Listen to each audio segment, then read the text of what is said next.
Hi, I'm Megan and I'm a parent of a young child, and I'll be asking some of our experts questions today about school attendance. Kia ora, my name is also Megan and I'm a parent of 3 tamariki at Te Kumanawa Rowley School. Kia ora, I'm Graham Norman. I'm the Tumuaki of Te Kumanawa Rowley School in the heart of Hoonhay. Kia ora, I'm Adam Tukach, the co-leader of Tupuranga Attendance Service based out of Purupura Whetu in collaboration with Odyssey House and Stepping Stone Trust. Kia ora, I'm Marketa. I work for Purupura Whetu Trust in Tupuranga alongside Adam. Thanks for those introductions. I had never heard of some of those organisations before. I wonder if you could tell us a little bit more about what your roles are in the community. Tupuranga Attendance Service is a holistic wraparound support service for children and family who are experiencing chronic absence. Chronic absence is 70% and below. The reality, though, is that number is far less than 70%. We pride ourselves on being positive and strength-based, and we have a team of kamahi that go into the community and work with families that schools have identified as being in the chronic absence space. You want to add to that? I think we also come from a mana enhancing way and really making sure that whānau are aware around attendance, what that looks like and how it affects, things that are going on in their whānau, how that affects their tamaiti's attendance at school. So, experts on the couch, could you tell us why do children have to go to school? There's a number of reasons. One of them is that it's legislated and it is the law, so you have to go to school. But the main reason is that the benefit for the children in getting an education that is going to help them to get into a job or be a productive member of society as they grow up. When they don't get that education, later on in life they find it a harder struggle to integrate into things that they want to do. The good example of the boy that I dealt with over a number of years ago when I first started teaching, he wanted to be a lawyer, but decided at high school he didn't want to attend anymore, didn't attend, and now he's in prison.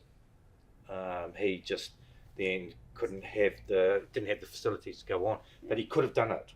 Very bright kid, could have done it, but by not being at school, he then struggled. So it's ripple effects. Yeah. You just start not going, and then it suddenly starts rippling into the rest of your life. Yep. Yeah, good point. One of our big messages to answer that question too is that school is the epicenter for social, physical, and emotional wellness for students. School is the best bang for the buck for everything you get for a growing mind, a growing human, a growing brain. And all those things can't be replicated outside of the school environment. School can take a number of forms, right?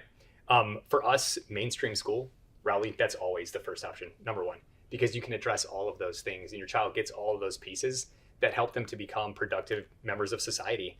And as you mentioned as well, life outcomes are far greater when you go to school. It's that simple, right? The research shows that if you go to school, chances of positive life outcomes, and that means a wide variety of things, those are far more positive. Yeah. And having that sense of connection to your community, connection to your peers, and it takes a village for our tamaiti to raise them, and you're getting the best from everybody in that area. So it's fair to say attendance matters. Hugely, yes, yeah. 100% it matters, yeah. It's a very important attendance and regular attendance for the fact that if you miss parts of the week, you miss parts of the learning, and then you've got to try and catch that up. So put it in the sense of, say, a maths program, and you're learning about fractions, for example. At the beginning of the week, if you have missed the understanding around half, quarter, whole, and then you're there for the end of the week and the lesson's now stepped into adding fractions, but you don't understand the first part, it makes it hard to catch up, and then it gets harder and harder to catch up, and then the children start to become disengaged because they're struggling to catch up. And as much as we can, we understand that children are sick within a school setting and things happen, so we try and catch them up. But when it's regular and it's every week or every fortnight, it's very difficult to catch that child up. Sickness, we can catch that up easy. But the other things where it's constant, it's very hard.